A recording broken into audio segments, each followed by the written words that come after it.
I welcome you all with my love and respect. Let you all open all your three eyes. Om Nithyananda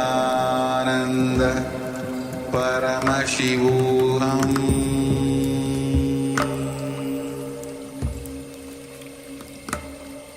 Om Nithyananda Paramashivoham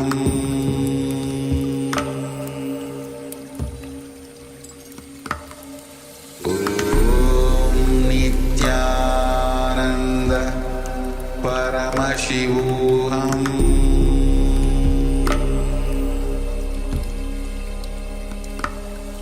Om Nithyananda Paramashivoham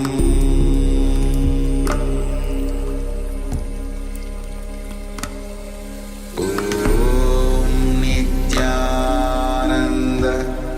Paramashivoham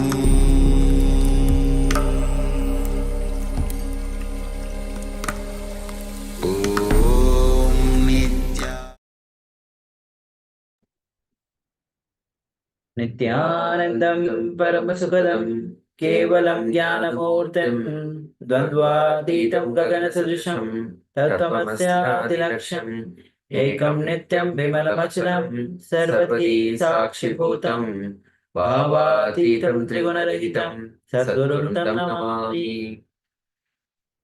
Yes, Nitya, all of you, after this powerful darshan and powerful revelation by Swamiji, and I hope all of you have enjoyed the power manifestation.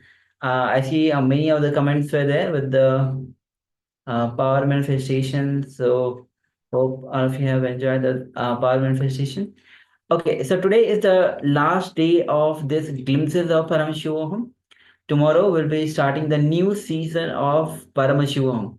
So welcome all of you on the next season of Paramashivoham. Also, make sure that you're inviting your friends and families, anybody who is looking for some solution in their life, some transformation in their life, or anybody who doesn't even know how wherever he is stuck in.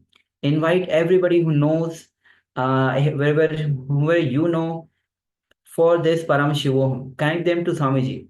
Only when you connect them to Swamiji, you'll be doing the great transformation in their life. All right. So with this, now let's get ready to enter into the next revelation with Swamiji, which is going to be on the prescription for a peaceful mind. See, all of us are looking for a peaceful mind. Whether we are frustrated with the work, whether the corporate work or any other, whether relationship, whether we don't have the wealth, freedom, financial freedom that we need. Ultimately, what we are looking for is to be in bliss, a peaceful mind. So Swamiji will be revealing what is the prescription for the peaceful mind, and there will be question and answer for that. And previously we had sessions on the yoga for being. We had a little bit of question and answer from that as well. So let's come to the space of listening and let's begin.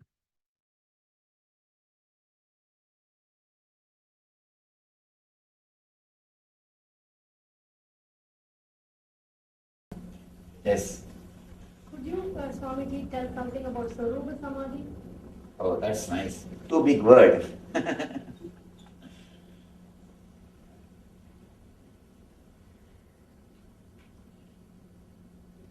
In Patanjali, there are different kinds of samadhis explained. Savikalpa Samadhi, Nirvikalpa Samadhi. This Swarupa Samadhi word is used in 4 places. Let me give you the brief explanation. Where all this Swarupa Samadhi's word is used. If you meditate on some Rupa of God and just become one with it, you don't have any other thought except that form, you reach the state of Swarupa Samadhi. In Swarupa Samadhi, there are few, I can say, types. There are few types of Swarupa Samadhis. you became part of that energy, or you became one with that energy. This is called, in Sanskrit they say beautifully, Sarupya Samadhi, Sayujya Samadhi, or Salokya Samadhi, Samipya Samadhi. Salokya means, for example, if you are meditating on Vishnu, if you are given the state, or if you are given the place in Vishnu Loka, it is called Salokya. If you are given the nearness, it is called Samipya. If you are given his own form, it is called Sarupya. If you just become one with him, it is called Sayujya. Of course, these are deeper levels. There is no need for us to do research on all these things. Just follow any one method, simply you will reach the goal. Instead of analyzing too much about the goal, if we work on the path, that will be really helpful for us. Next. You talked about experiment the truth. What are your suggestions for dealing with the truth? Dealing with the truth is what I call experimenting with the truth. First thing, we are not so matured to deal with the truth directly. Always we need buffer springs. In the car, we have buffer springs so that we will not have the shock of the roads. The shock of the road will not be felt by us. We have a buffer spring. Just like that in the life also, continuously we keep buffers. The fantasies are the buffers. Hopes are the buffer spring. Continuously we keep ourselves away from the truth. We don't directly face the truth face to face. We don't deal the truth face to face. We say, no, this is, today it may be like this, but tomorrow it will change. Day after tomorrow, it will change. Only kids need time to dream. Kids need a lot of time to dream to cope up with the reality. Even after becoming a mature person, still, if you have the habit of dreaming to cope up with reality, please be very clear, we are childish. We are not childlike, childish. I use the word mature person to a person who can directly deal with the reality, who can directly deal with the truth without having fantasies or hopes. If you can, if you are matured enough to face the truth as it is, without trying to give the sugar coat or without trying to postpone, no, tomorrow things will change. No, after some time things will change. I think there is some hope. If you are continuously postponing with your fantasies and hopes, we are immature people. Maturity is nothing but the ability to face the truth as it is, to deal the truth as it is, without any hopes, without any fantasies. See, continuously people fantasize about heaven just because they are not able to face the truth of the present moment. Just because you are not happy with the present moment, the reality, the truth of this moment, you fantasize, no, I'll have heaven, I'll have this, I'll have that. No. The ability to face, the ability to respond spontaneously is what I call responsibility. If you can respond spontaneously to this moment without having any buffer between you and the truth, you are a responsible person. Only then we can be called as mature person. Maturity is nowhere related to 21 years. It is somewhere related to our being. How much we are able to respond spontaneously to the present moment. How much we are able to respond to the truth as it is without having our own hopes, without having our own fantasies. So, Whether you accept or not, whether you want it or not, you have to deal with the truth. Am I right? You have to deal. So deal with more mature consciousness. Why to deal grudging, grumbling? Or why try to escape from it? Just face it. Directly start living with it. And one more thing. Truth is like a diamond. It will polish you. It will mold you. It will make you a different person. It will transform you. I always tell people, whenever you feel insecure or totally shaken, facing the truth, some reality, some incidents which happens in your life, if it shakes your being, allow the shaking to happen. Let the truth shake you. Let the truth penetrate you. It will transform you. Truth is always intelligence. The truth will give you enough intelligence and energy to face the life.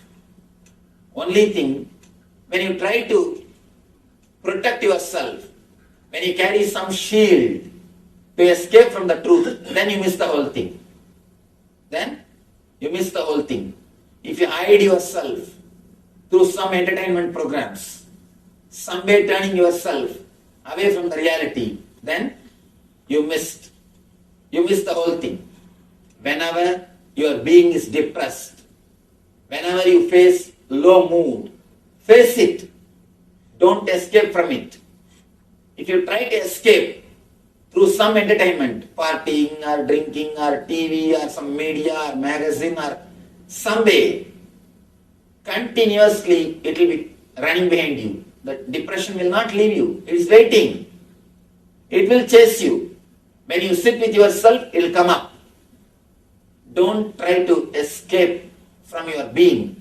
Whatever is, whether it is guilt, low mood, or a depression, whatever is reality, face it. Let's see who else can face.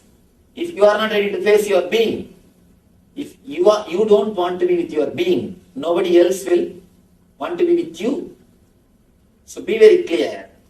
Only when you face the reality of your being, you will be able to be with yourself.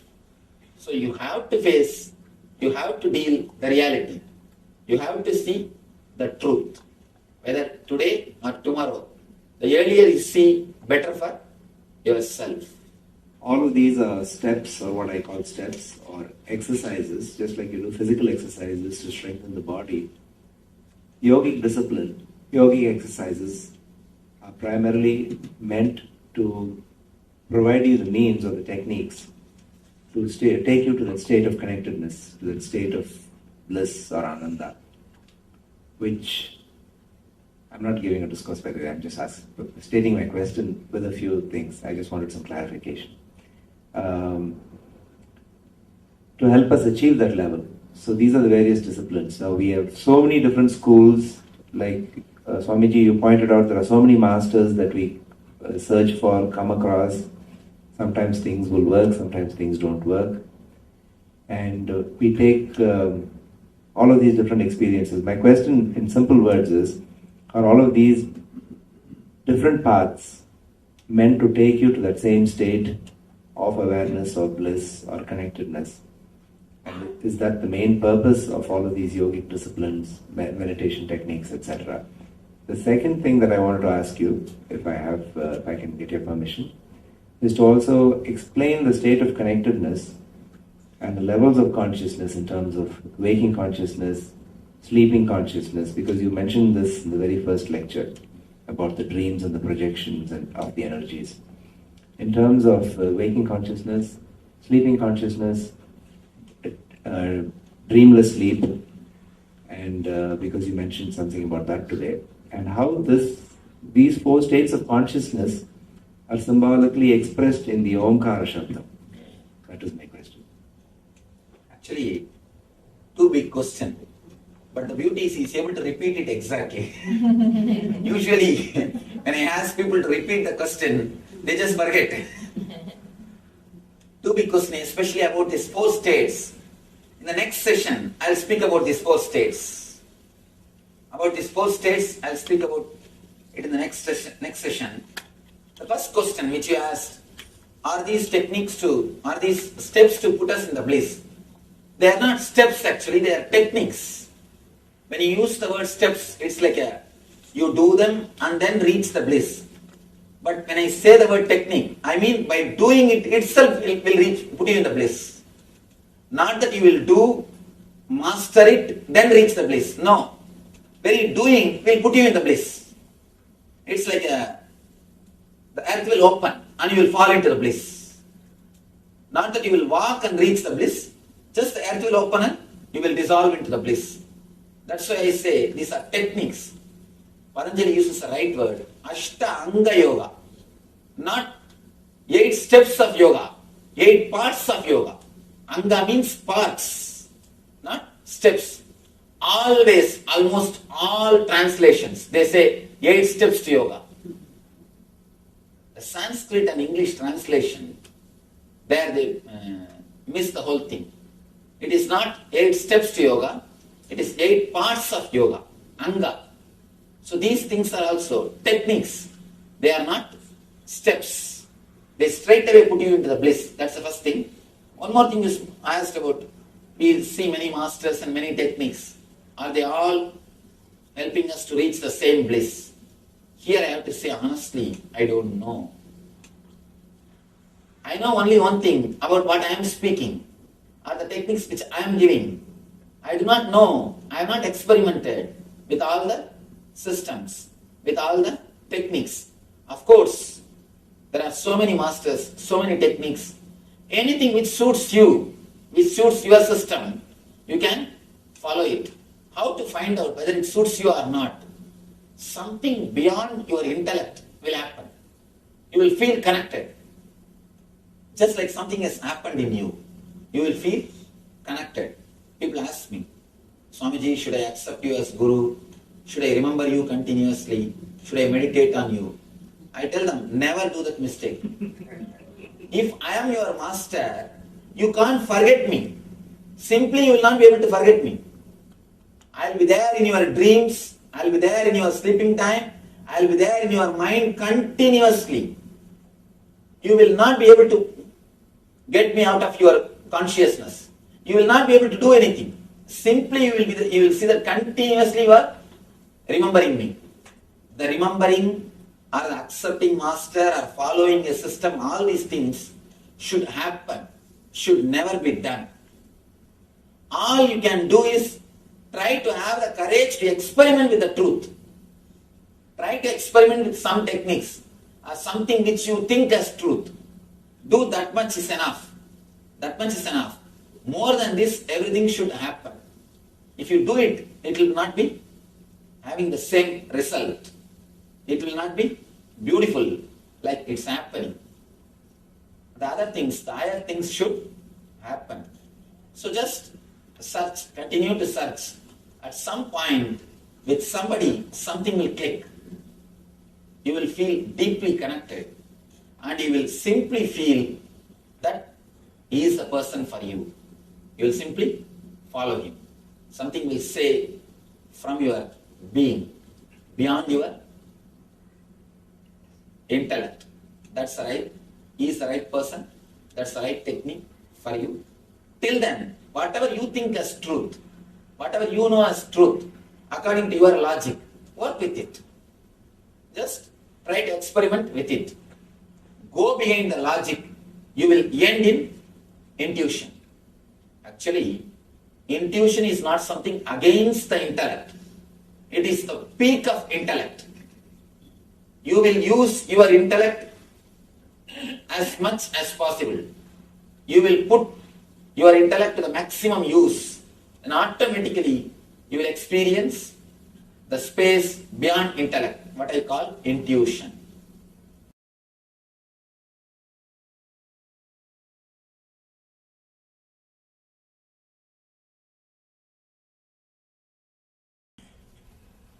The topic is art of meditation. I'll try to present few ideas from our ancient wisdom. Then we'll analyze these ideas with our questions and try to internalize them through our question answers. Then we'll have a practical meditation technique to practice.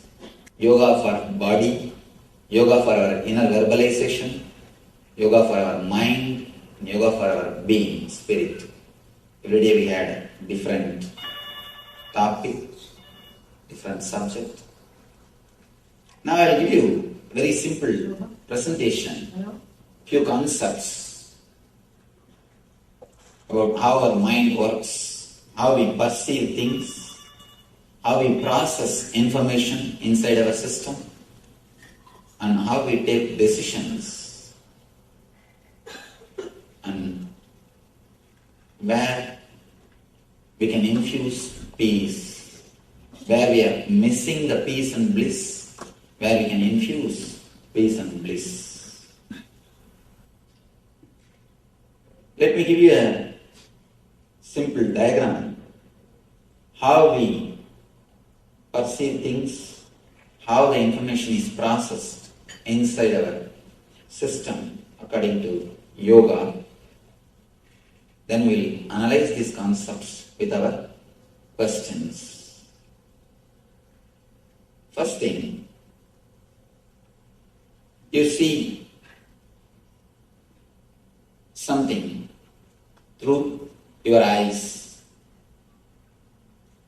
The information which you receive through eyes goes to something called chakshu. In Sanskrit we call it chakshu.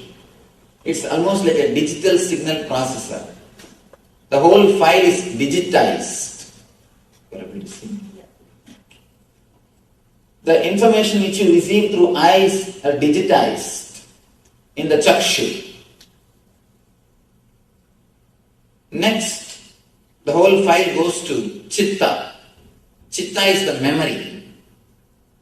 In chitta, elimination happens, the excluding happens.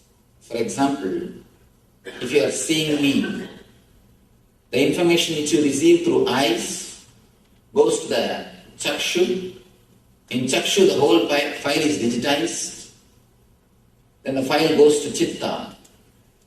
Chitta discriminates. This is not animal. This is not a plant. This is not a tree. This is not a mountain. The discrimination is done by the chitta. Then the whole file goes to manas. In Sanskrit we call it as manas. English mind. You may use any word. The mind, that's the process of identifying. Memory, chitta does the work of this is not, this is not, this is not. Manas does the work of this is it, this is it, this is it. It starts identifying. First it says, oh, a Swami. Then it says, meditation teacher. Whatever your mind wants to say, it gives you the identification. This is it. That is explained by the mind. Next, the whole file takes a quantum leap, goes to your ego. The whole file completely takes a quantum leap, goes to your ego. There you decide how I am supposed to respond to this moment or to this file. You decide what is there for me with this information. For example, you are seeing me, the file, you are seeing me through the eyes, the file goes to chakshu, the whole file is digitized. And then the file goes to chitta. Chitta says, this is not this, this is not this, this is not this. This is not a tree, this is not a plant, this is not an animal. Then the whole file goes to manas. Manas decides, oh, this is a human being. This is a Swami. This is, you start identifying. Then the whole file goes to ego. Ego decides what is there for me with this person. based on your past experiences with other meditation teachers or other swamis, you decide whether to sit here or not to. You decide based on your past experiences. If you had good experiences with some other guru, some other master, with some other spiritual teacher or meditation teacher, you decide, let me sit here. This is the place for me. I should learn something. If you had some bad experience with somebody who was wearing the same orange robe, immediately you decide, no, this is not the place for me. I don't want to sit here. That what is there for me, that connection is given by the ahankar, ego. Then the command comes back to the mind. The command is executed. You start doing what you want to do. One thing, if this whole process, if it is straight, clear, as I explained now, there will be no problem. But it is not completely conscious or straight, as I explained. At one point, you take a different path. Only from I to mind, the process is conscious, straight, which is under your control. As I explained now, it is straight, logical. From I to mind, it is completely logical. No problem. But from mind to ego, it is unconscious. It is not under your control. That is why, logically, if you analyze, you know smoking is injurious to health. According to the information which you receive through senses, according to the process of chakshu, chitta, manas, you know smoking is injurious to your health. But suddenly you decide to smoke. Why? If it is straightforward conscious process, when you know it is not good for your health, naturally you will drop. But we say, no, I know it is not good. But it's a small story. One guy came to me and said, Swamiji, a week ago I read a book which explains the negative impacts on our being by smoking. After that, I stopped. I asked him, oh, you stopped smoking, that's nice. He said, no, Swamiji, I stopped reading like these confusing books. You know, many times you know which is right and wrong, but we are not able to decide with our straight logical data. The data which you get logically, if you decide based on that, your whole life will be conscious. The conscious life is what I call spiritual life, integrated life, holistic life. But we are not. In many places, we do make unconscious decisions. Why we make? When the file takes a quantum leap, this area, the unconscious zone, is filled with lot of samskaras, engraved memories. That is the right word for samskara. Engraved memories. These engraved memories, they just decide on their own without asking your permission. Logically, you know smoking is injurious for health. But suddenly you decide, let me smoke. Because of the engraved memory, samskara. Samskara is so powerful, it can just pull you to do the same act again and again. It has got tremendous power, force over your being. These samskaras are the root cause for many illnesses. I can say at least all psychosomatic illnesses. Samskaras are the root cause. These samskaras, these engrams, are the reason for our stress. If you see your life, the same incident, the same person will create a different types of response, will create a different emotion in your being at different times. When you are in a good mood, calm mood, the same incident, you will be able to handle it much better way.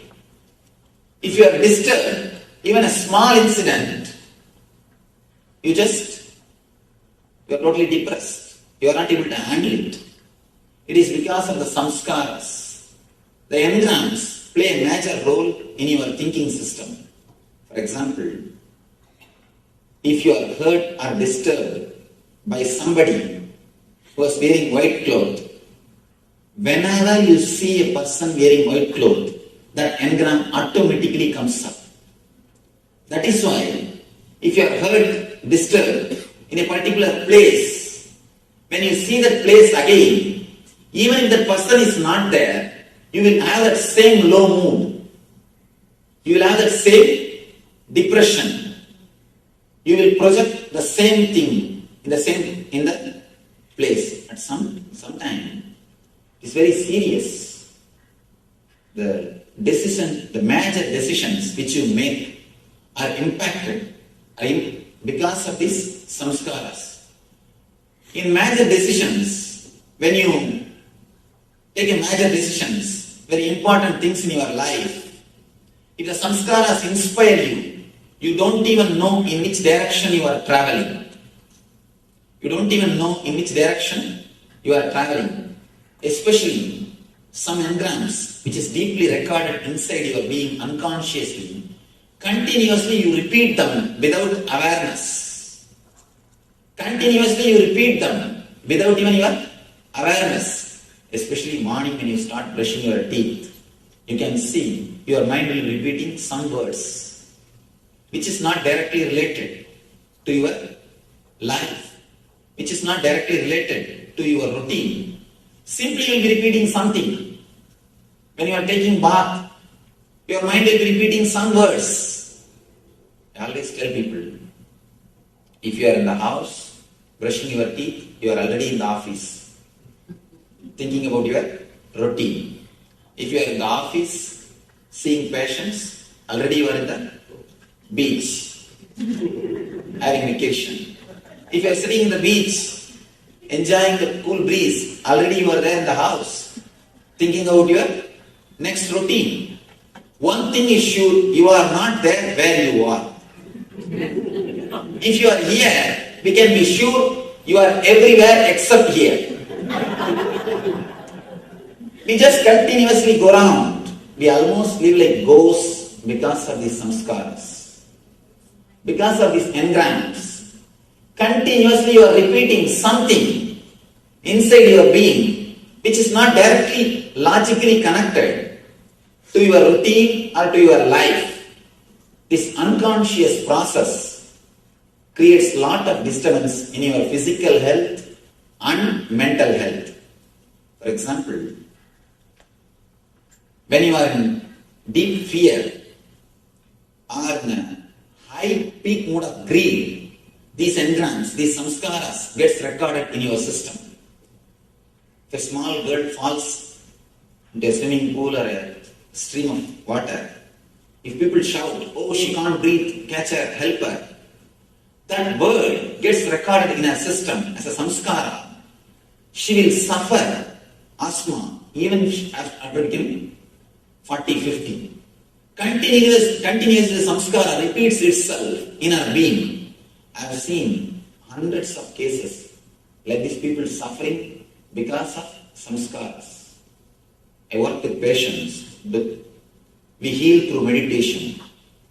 At least in the last 2 years, more than 200,000 people had a spiritual healing touch or meditation through our institution. I'm working with lakhs of people. I tell you from my experience, many of the psychosomatic illnesses has got their roots in samskaras. If we can heal this samskara, we can do a very big service to the humanity. The meditation heals the samskaras. Meditation helps you to come out of the samskaras. Apart from the physical health, the mental health also, the stress, the main root cause for stress is these samskaras. Actually, these samskaras, when they are sitting in this unconscious zone, they will not allow any file directly to reach the ego. More the samskaras, more the file will be distorted. Everybody will sign their opinion on that file. Understand? The file is supposed to move from this table to this person to that person. Between, if there are only 2-3 persons, the file will move quickly and file will go as it is. If there are 300 persons sitting in between, everybody will write their opinion. By the time the file reaches the last person will not know what decision to make. He just says something, decision is made, and it is executed. More the engrams, more the samskaras, more confusion and more stress. And the process also takes more time. That is why many times you will not be able to decide for 10 years. Simple decision we will not be able to take even for 10 years because more engrams, more samskaras. By the time people decide whether to get married or not, already the life is over. Many times you can't decide. Why? Because too many engrams, too many samskaras. The process takes too long time. So many persons writing their opinions. What will happen to the file? You will never be able to decide. It becomes a complete confusion. Too many engrams create many psychosomatic illnesses and confusion in our day-to-day life, whether it is relationships or it's a profession. It will be very difficult to take any decision. Even small decisions look like too big. You feel that you are not able to take the decisions. You feel insecure continuously even to take the small decision. People are not able to do any change in their life because of these engrams. Too many samskaras. You will not be able to move in your life. The whole courage or the power to move in the life is completely disturbed. The unconscious process or the engrams is the root cause, the single root cause for many of our problems. If we can infuse peace, silence into this unconscious zone, the whole unconscious zone becomes conscious zone.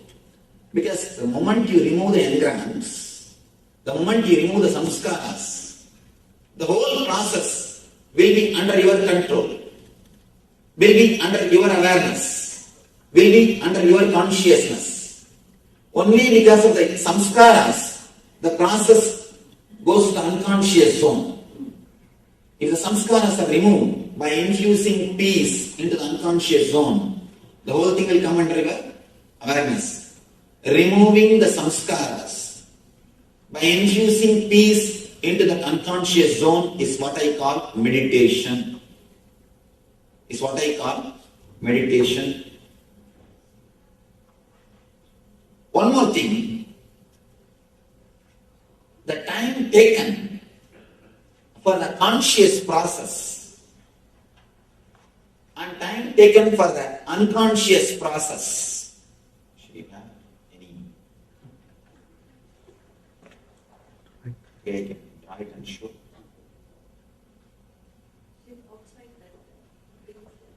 It's okay. All right. It's okay. The time taken for the conscious process and the time taken for the unconscious process only decides whether you are in an instinct level or intellect level or in the intuition level. If the time taken for the conscious process is more than unconscious process, for example, for unconscious process if you take less time, you are an instinct level. Immediately you choose. Of course, the file goes very late. Because you can't wait for file, you just decide something. File never reaches even the ego.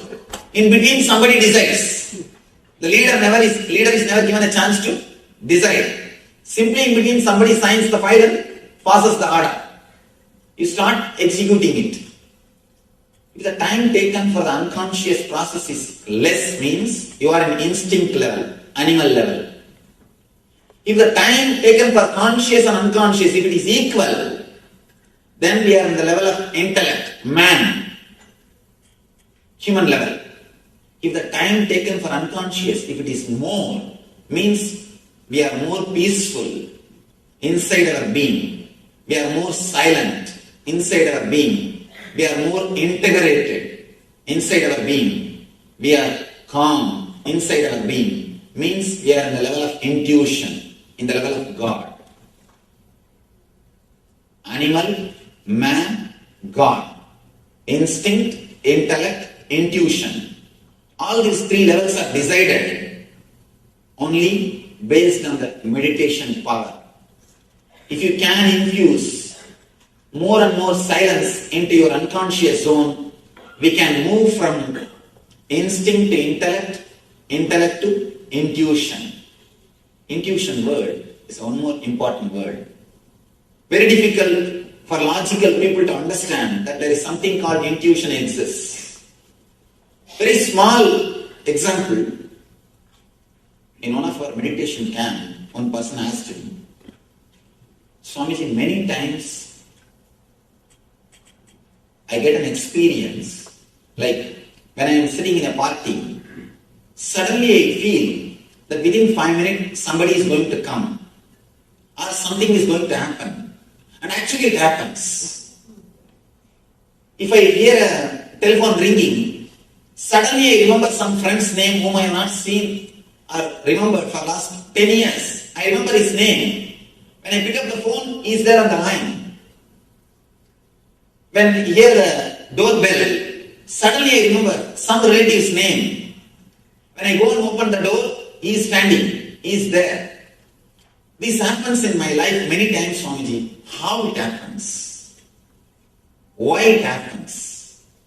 I asked the whole crowd, how many of you experienced like this at least once in your life?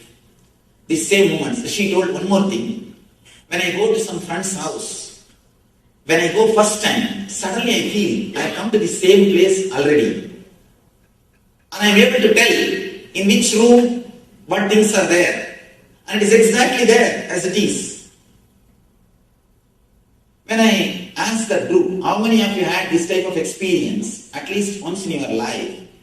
More than 80% raised their hands. Now let us analyze. How many of you had this type of experience at least once in your life? See, now we should understand, analyze something. If it is in one person's life, once or twice, we can reject it in the name of coincidence. Oh, it's just coincidence. We can reject. But when it happens in so many persons' lives, so many times, how can we reject it? Just with a simple word, coincidence. We can't reject this. Just with a simple word, coincidence. There is something more. We can't use just one word and remove or put this whole thing aside. There is something more than our intellect. We need to look into it. We need to analyze it. Of course, a lot of research are being done. I do not know much about the other things. But one thing is sure. According to yoga, I can explain this phenomenon. At that moment, fortunately, knowingly or unknowingly, you come to the present moment. When you come to the present moment, you will have the power, energy to see what is going to happen next. Almost no confusion. You reach the state where there is no confusion. No engrams are signing your file. At that moment, for that single moment, No engrams are signing your file. Your file is straight away reaching the ego without any signature from any samskaras. The whole process is conscious. That is why suddenly you get glimpse of intuition. Suddenly you get what is going to happen next. You can stay continuously in that same state by practice. People tell me, when Einstein says in one place, logic is a servant, intuition is a gift from higher energy. I tell you, intuition is not just gift. You can make it as a salary. If it is a gift, we have to wait. Who will give, when they will give, what time, whether it will come or not, we don't know. You can make this as a salary. You can work for it. You can achieve it. You can make it as your life.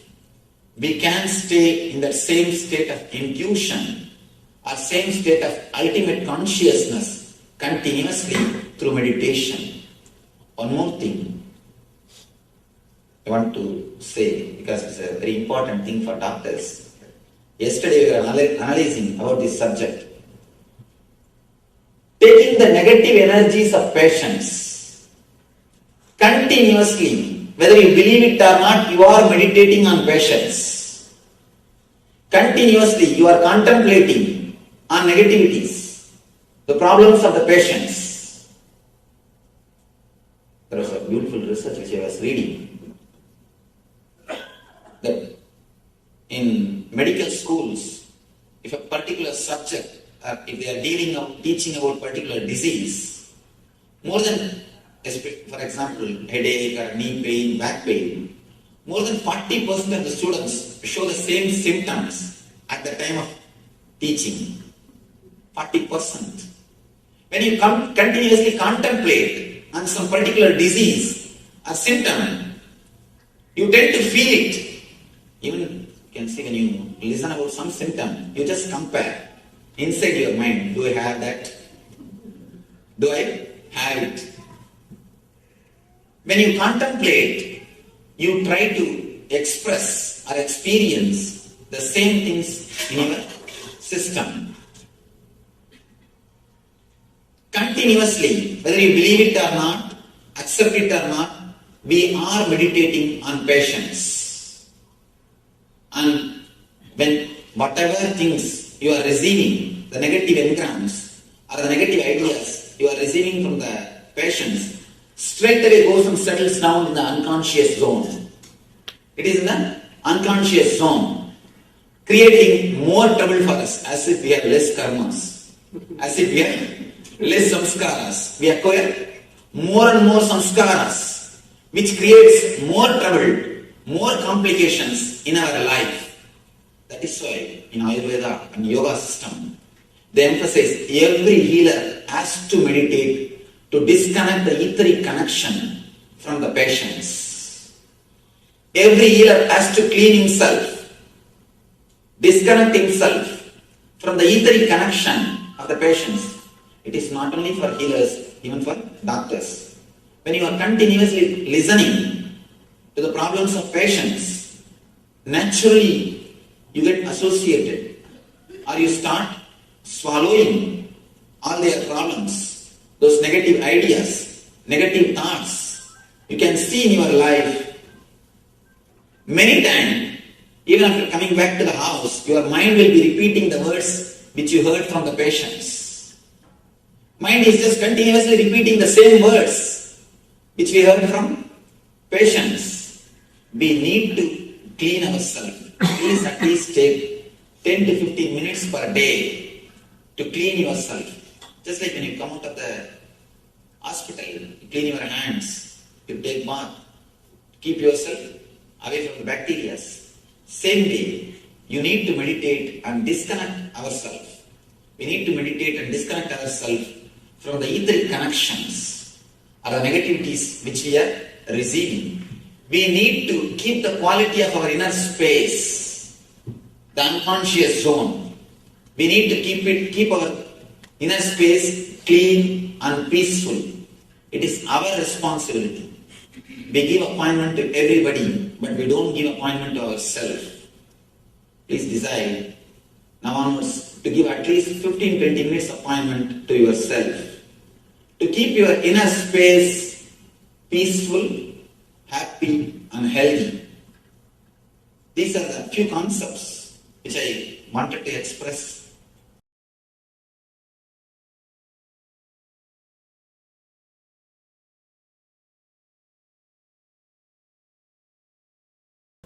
Now we'll take a few minutes to analyze these concepts with your questions.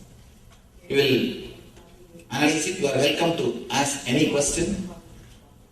After the question answers, we'll see a simple practical meditation technique through which you can keep your inner space peaceful and blissful. You are welcome to put any question. Yes. Do you believe in next life? It is too big theory, ma.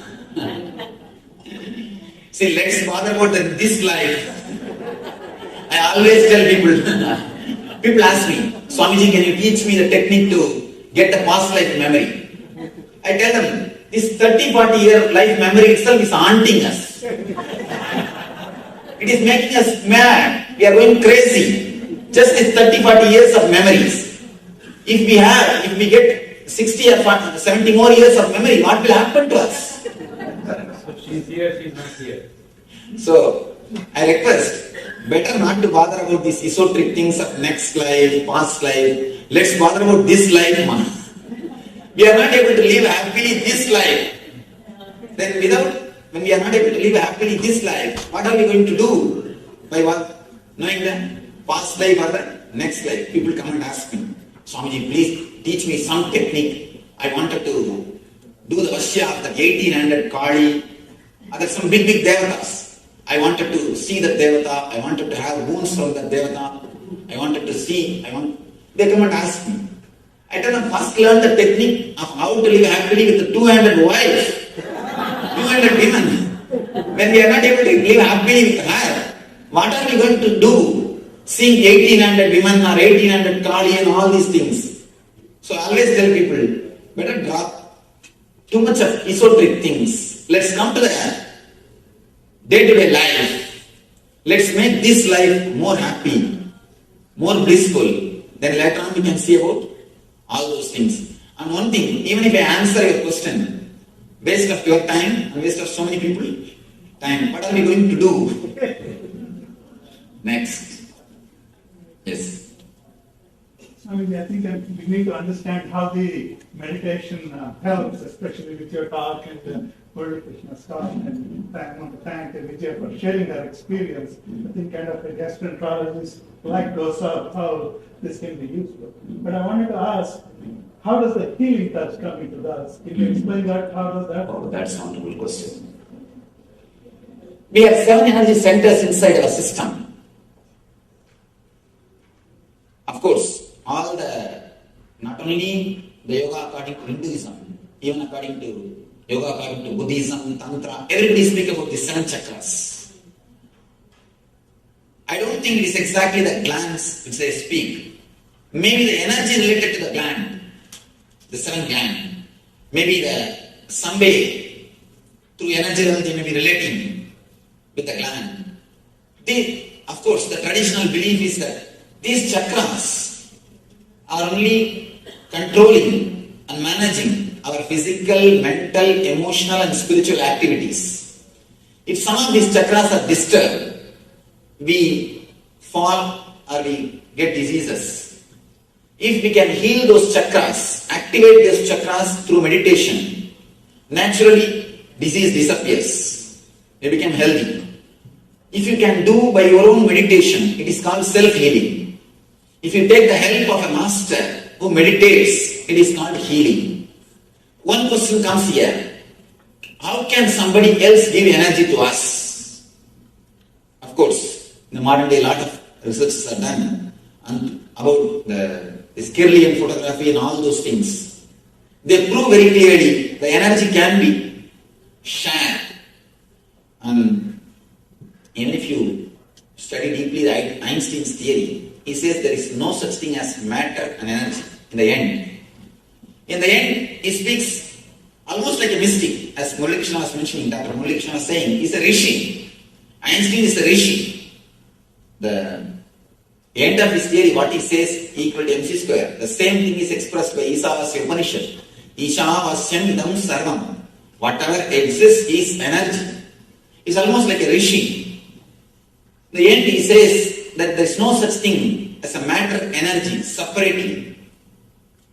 So when you can give a matter to somebody, why not energy? All you need is a right technique to share. Of course, still we are not able to quantify how much of energy is shared and all those things. That's the reason we are not able to give something like across the table. But one thing is sure, energy can be shared. That much I can be sure. How much it can be shared, how better way we can share, through what techniques, all those things, we have to do a little more research. If you do it by yourself meditating, it is called self-healing. If you take the help of a master, it is called healing. And it is possible from time immemorial. In India, this practice is, of course, it was practiced and it is in the practice. You can see even, of course, your own villages. If you go to your villages, you can see some kids fall sick, they will take the child to the village priest, and the village priest will take the neem leaf and beat the kid with some mantra, some words, and this kid will cry like anything. Within 2-3 days, he will become alright. And you can see this as a regular phenomenon. It is not that once or twice. Somehow, in India, the healing is a regular phenomenon which happens in every village. I can say India has got at least 2-3 million healers. 2-3 million in every village is the regular thing. There are many villages. People don't go anywhere else. Somehow, even though we are still yet to come up with a clear-cut data to present the whole phenomenon across the table, even though we are not able to completely objectify it, completely present in the objective form, the whole thing. But there is something behind this whole healing system. That much only I can say. Yes, next. What about continuous internal japas like Gayatri Mantra, for example? Yes. Of course, the japa.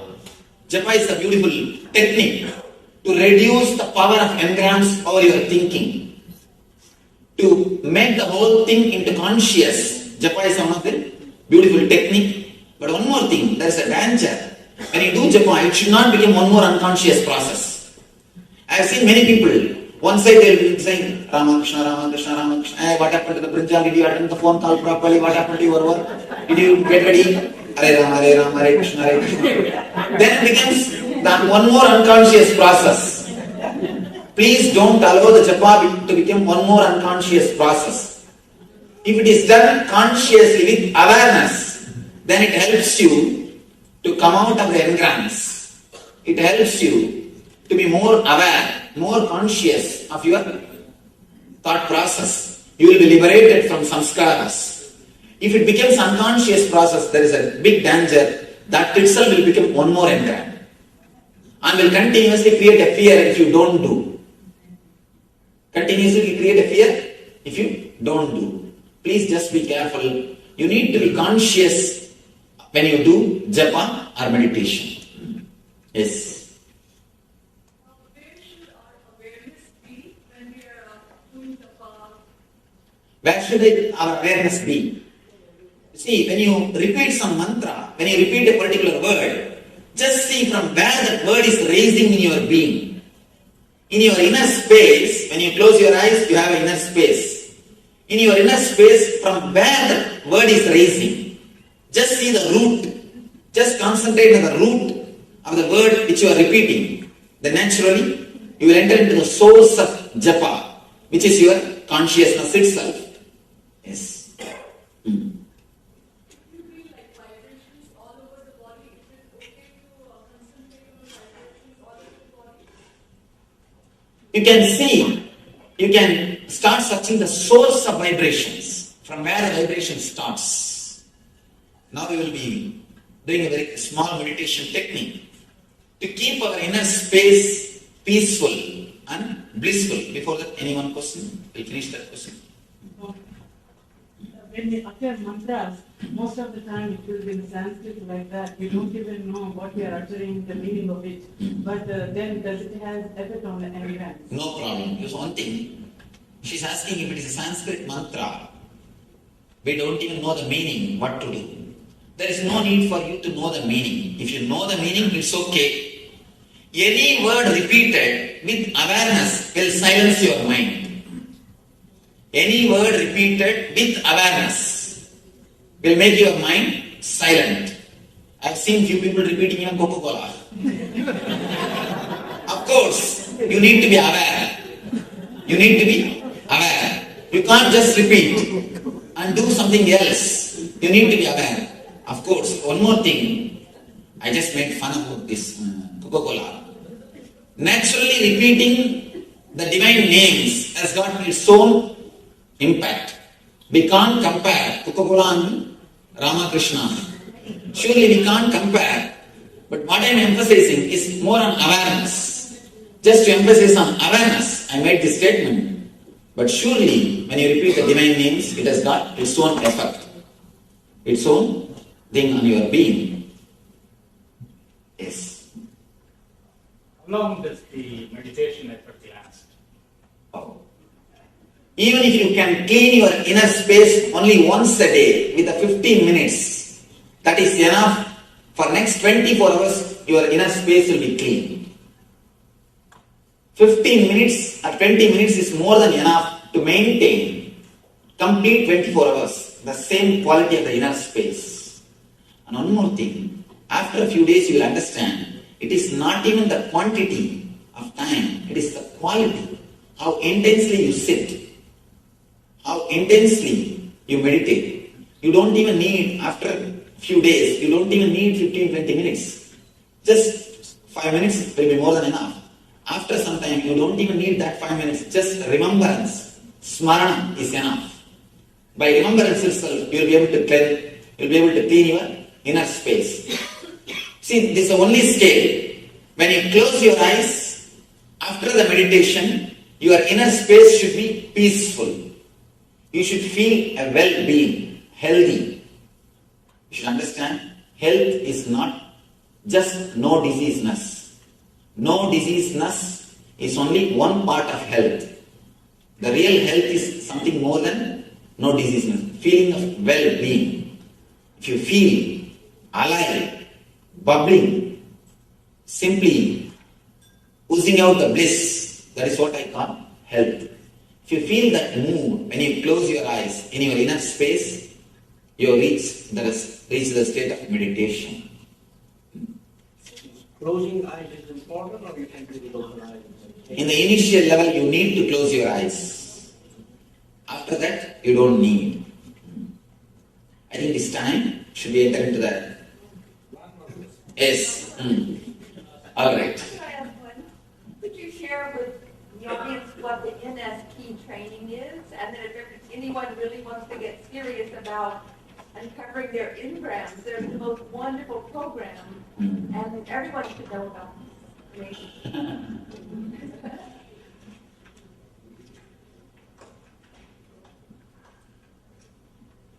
Of course, she is asking about our program. We do a 2 days workshop, meditation workshop, to clean this engrams recorded in our system, which is already into our being, which is not under our control now, which is there already. To remove that, she is asking about the program. Nothing more than that. Of course, that program is designed to clean the engrams which we have in our being. It is offered all over the world through our teachers. Our website may give you the detail. All right. Any other? I don't have this question, but I would like to share what I have experienced. For vasanas, what we call imprints, vasanas, vasudevasya vasitam bhuvanam trayam sarvabhutani vakusi vasudeva namastute. So that just helps, because like ours. Vasanas are not samskaras, please understand. Vasanas are dead imprints which don't have enough power to pull you to walk in the same path. But samskaras are living, alive. They have the power to pull you down and make you walk in that same path. So vasanas are different and samskaras are different. Okay, but the Maya, what you call illusion. Oh, it is too big topic. I know. No, I'm not going into that one. But what, like, after all, it's a divine power. So just to control that one. Please understand.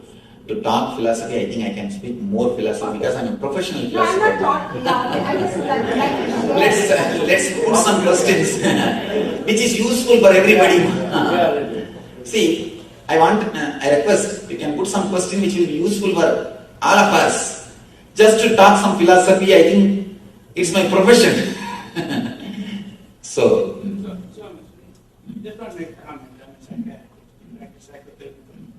What you are talking about today and last few days, psychotherapy in Western models and what are scriptures. There are a lot of similarities actually. of course. In the confessions in the Christianity. One thing is that somebody talked about how to get rid of this negative engrams. It's like getting rid of your unconscious Yes. conflicts and emotions inside. Yes. First thing, for immediate use, I can offer this technique, meditation technique which we are going to do. That will help.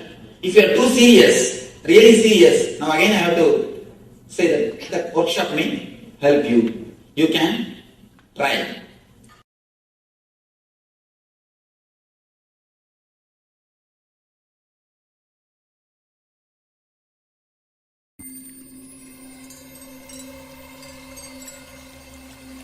I welcome you all with my love and respect. Let you all open all your three eyes. Om Nithyananda Paramashivoham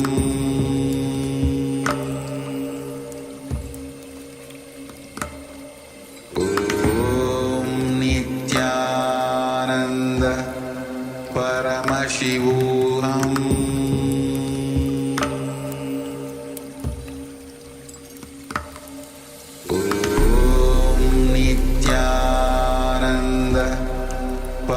Paramashivoham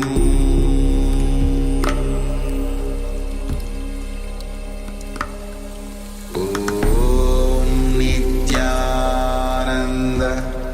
Paramashivoham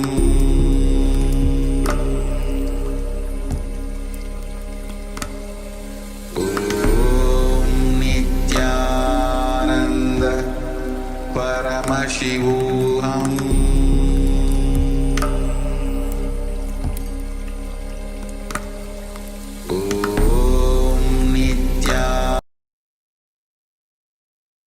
Yes, Nithyananda, all of you? Yes. So, after the profound revelations in the form of question and answers, now when we listen to the questions and answers from the previous sessions, what happens is not only do we get answers to some of the questions, but also our answers get questions, in the sense that more deeper revelations happen because of these answers being revealed. What we know already also gets questioned, and that leads us into a deeper experience. Now, with that, we entered the next session where we'll be listening in to the Supreme Pontiff of Hinduism, give us a complete understanding of what it means to actually go within. We may have heard this term before, or we may have tried or attempted to look at what is really happening inside. But how that entirely happens, how we can completely look inside and transform ourselves, all the revelations from the Supreme Pontiff of Hinduism, we are going to now listen to. Let's now come back to the space of listening and listen in to Swamiji.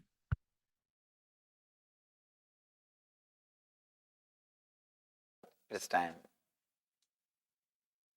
to enter into the sutra, the great sutra of Mahadev.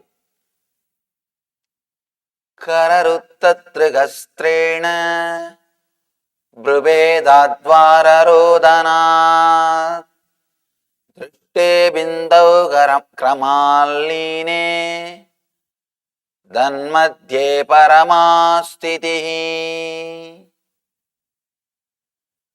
Kararuttadrugastrena Brubedadvararodhanat Drishte bindau kramalline Danmadhye paramastitihi. Amazing sutra. The beauty is every sutra is a complete entity. It is not connected to next sutra. I have not read a single book, at least single spiritual book, in which every sutra is independent. No sutra is connected to next sutra. In all the books, whether it is Patanjali Yoga Sutra or Bhagavad Gita or Ashtavakra Gita or in all the other scriptures, every sutra is connected to next. Only when you read all the sutras, you will have the meaning. You will be able to experience them. Here, every sutra is independent. Means one sutra is enough to make you enlightened. You don't need second sutra if you experience that one sutra. Nothing else is required. That one is enough. That one is enough to liberate you. It is just unimaginable. Each sutra is self-sufficient. It is the path, goal, and technique to reach the goal. All the three are explained, contained in that single sutra itself. Nothing else is required. Let's see the sutra. Kararuttadrigastrena Brubedadvararodhanat Drishte bindau kramalline Danmadhye paramastitihi. The English translation. Closing the 7 openings of the head with your hands, a space between your eyes becomes all-inclusive. Paramastitihi. Beautiful meditation technique. Closing the 7 openings of the head with your hands, a space between your eyes becomes all-inclusive.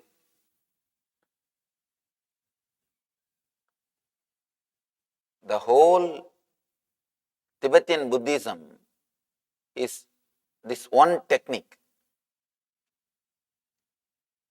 This book, each sutra of this book is the base for one religion. That is why I say this is the book of books. Each sutra from this book can create one religion. The whole Tibetan Buddhism worked on this single sutra. Danmadhye paramastitaha. In that space, let you achieve the ultimate, eternal. This is a technique to work on the third eye. The Bhashyakara says, by using the hands as tools, block the entrances in all directions, the eyebrow center is pierced, Bindu is seen, being gradually absorbed within that, the supreme state is realized. It's a beautiful commentary. Let's enter into the sutra. From the time immemorial, almost all religions were working on the third eye, the mystical third eye, the Anya Chakra. Shiva's third eye, center between the eyebrows. I always tell people, if other chakras have got 10 or 20 techniques to awaken them, Anya has got at least 5,000 techniques to awaken. Because there is no master, no religion, no guru, no mystic who has not worked on Anya chakra. Knowingly or unknowingly, his Anya has to open. Only when his Anya opens, he becomes a mystic. Till then, he is only a mistake on the planet Earth. Only when his Anya opens, he becomes a mystic. At least 5,000 techniques are available to work on the Anya chakra, to explode through the Anya chakra. Anya is the window to cosmos. I always tell people, Anya chakra itself is not ultimate, but when you look through that, you will experience the whole cosmos. It is window to cosmos. You can take a quantum jump from Anya to the ultimate space. Here Shiva says in this technique, to close, to cover all the other openings of the head, so that the energy will be directed inside and the Anya can be opened. He is asking us to use the concentrated energy as a tool to penetrate the Anya and open and see the cosmic energy, experience the cosmos. You will be surprised. In Tibet, actually, literally they penetrate it with a wooden piece. They have a sharp wooden piece. Literally they penetrate. Neither any wound nor bleeding happens when they penetrate it. They penetrate at least, I can say something like 2 inch, at least 2 inch they penetrate it. They have a beautiful method. They make you sit under a big bell. There will be huge bell, 6 feet height bell. You will be sitting inside the bell and there will be a small openings for the fresh air, and they will hit the bell at different points. From below they will start. They will hit the bell with the different mantras. You will be able to clearly feel that your Muladhara is melting. As on now, your body is very solid. Very solid. When they hit the Muladhara area of that bell, lower area of that bell, and chant mantras, you can clearly feel that your body is becoming slowly like a liquid. You are disappearing, your weight is getting lost. You will just become like a bone covered with butter, just like a flowing liquid. It will be very amazing to see how the body melts. I had the great fortune to be with them for some time. They did it on me also. And it was amazing experience. You can't believe unless you undergo. You can't believe that just by mantra and vibration, your body becomes just like the feeling of liquid starts happening in you. As now you have the feeling that you are a solid body. That is why anything pokes your body, you are hurt, wound and bleeding starts and all those things. They just really make you feel like you are liquid. And then they come to next chakra, Swatisthana, and they start beating the bell. They just come little up and start beating the bell. and chanting some other mantras, Manipatmeham or some mantras, and you are sitting inside the well, that vibration, you feel like you are being penetrated with thousands of needles from all corners. And if you don't resist and relax, that very vibration makes you feel you are not solid, you are liquid. And slowly you relax into that vibration. You can't make out where your body starts and where the vibration starts. Suddenly you feel you become vibration. Such a powerful, strong vibrations of that bell. By the time they come up to the Vishuddhi, they take at least 6 to 7 hours. And you don't feel like eating or 1, 2, 3 anything. Your body becomes just like a liquid. You become a vibration. Let me tell you one more thing. Why they do this? In Tibet, they believe, not only they believe it is a truth, all your samskara, engraved memories are in your body, recorded in your physical body. Physical body is the space where the memory is stored. They say all our tissues are the chip where the memory is stored, memory chip. So if at all we can work on this body, clean it with a vibration, energy, we can reprogram it. We can program it as we want. Just like software, you can just erase, reboot the whole thing and rewrite the software.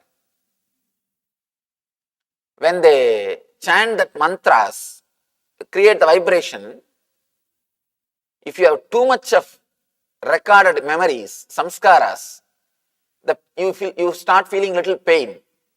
And if you can relax and trust them and fall in tune, simply the pain starts disappearing. Then they have their own beautiful method of recording, creating software. When they bring your body to such high energy, they start giving instruction. I am pure enlightened Atma, I am pure enlightened consciousness. Let me express all great qualities of enlightenment. Let me be loving and compassionate like a Buddha. Let me not be suffered. Let me not suffer by the cold and the heat. All these wonderful instructions, beautiful memories, they chant and it gets recorded into your body. Again, your body comes back to a same solid shape with these memories. Then they take you out of the bell. Now you are a fresh guy. Totally new man. They have programmed you. And you will be surprised. Let me be very honest. I swear it happened. I have seen these lamas. Lamas, when they sit and meditate in the cold, they don't wear any cloth. They just sit naked and start chanting that mantra or the humming, the first meditation technique which you practice in LVP, the Maha Mantra is from them. It is their gift to me. I learned this great technique from them.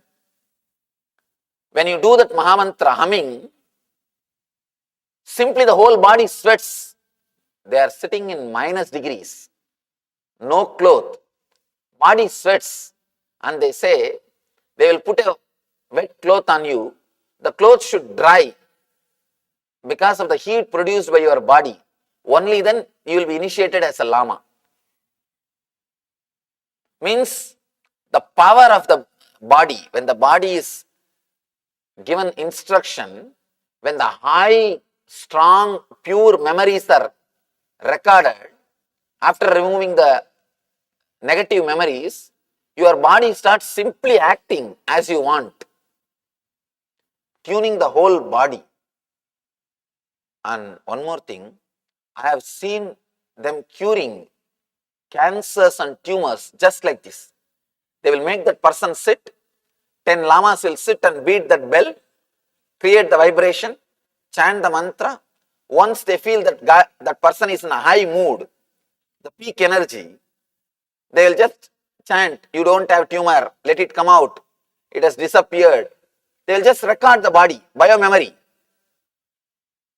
And you'll be surprised, simply the person will be healed in 10 days. Simply the disease will disappear. I was surprised how they do, but they have their own science, they have their own way. Even from Wisconsin University, group of scientists went and stayed with them to experiment how they are able to live in that cold without wearing clothes, how they are able to survive, how they are able to live. They say not only they are able to survive in the cold, they are able to live with minimum quantity of food. If you take particular food, if your body produces 100 calorie energy, their body produces 600 calorie energy. They say the energy released from the same food is 6 times more than any normal human body. It is just because they purify that body through this system. Anyhow, slowly they come from chakra to chakra to chakra, chakra to chakra. By the time they come to the Ajna chakra, you are almost feeling that you are liquid. You are no more that body. You feel you are just nothing but the vibrations. Then they take you out of the body, they take you out of that bell and start inserting that wooden needle on your third eye. It's just amazing process. I am just talking to you to tell how the whole Tibetan Buddhism is centered on third eye. And they did on me also. I don't know how you will be able to believe. It is very difficult to believe for any logical person. My third eye was penetrated, Ajna area is penetrated, but no wound. You won't see any wound. There was no bleeding. And they keep that wooden nail and loud chanting goes on. They just hit it slowly with a wooden hammer. And slowly they insert. It goes inside. You feel whether the wooden stick is reducing its depth or really it is going into your head, you won't understand. You won't be able to make it out. Whether it is really going into your head or slowly reducing its height. And simply it goes inside. And then they start giving instruction. I am enlightened. My whole body will express the enlightenment energy. I radiate the quality of Buddha. All those mantras they chant. Once they finish chanting, means once they finish the reprogramming, once they finish the recording, they give you the password. The password is mantra. That is what is mantra. They say, anytime repeat this mantra, this memory will be awakened. You can use that memory anytime using that password. Just type that mantra over. Immediately your body is ready with that high energy. Actually, it is their gift to me that even the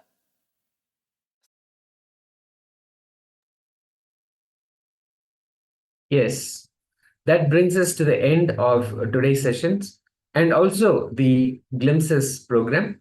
Tomorrow, we're going to start an exciting new season. A whole new season of Paramashivoham is going to start. So do not miss the first day, the introduction to Paramashivoham. Call all your friends, all your relatives, and whoever you feel will be part of this and who will benefit, which is pretty much everybody who you know. And because you have experienced the Paramashivoham and what it has done to you and how that has transformed your life. Now is the opportunity for you to share this, enrich others in your life to also have the same experience. So invite others, make sure they're also joining and help them join and make sure that they also receive the experience of Paramashivoham. So tomorrow morning, we'll be starting a new season. The class will start at 7 a.m. New York time with Nitya yoga sessions. Do not miss the yoga sessions, as we always remind you. So it'll be a powerful session starting tomorrow. Actually, so since tomorrow will be the first day, we will not be having the yoga sessions. We'll be having power manifestation experience sharing and how the whole experience is being played out. So it'll be a very beautiful introduction to power manifestation. So let us join tomorrow at 7 a.m. New York time and participate. And please ensure to have all your friends and family join in. So with that, we conclude. Let us come to a deep gratitude to the Supreme Pontiff of Hinduism, Bhagavan Sri Nithyananda Paramashivoham, for offering this Paramashivoham to all of us. We'll chant the Purna mantra. Om Purnamada Purnamidam Purnat Purnamudachyate Purnasya Purnamadaya Purnamevavasishyate. Om Shanti Shanti Shanti Hari Om Tat Sat. Sarvam Bhagavat Sri Nithyananda Paramashiva Padukarpanamastu. Om Nithyanandam.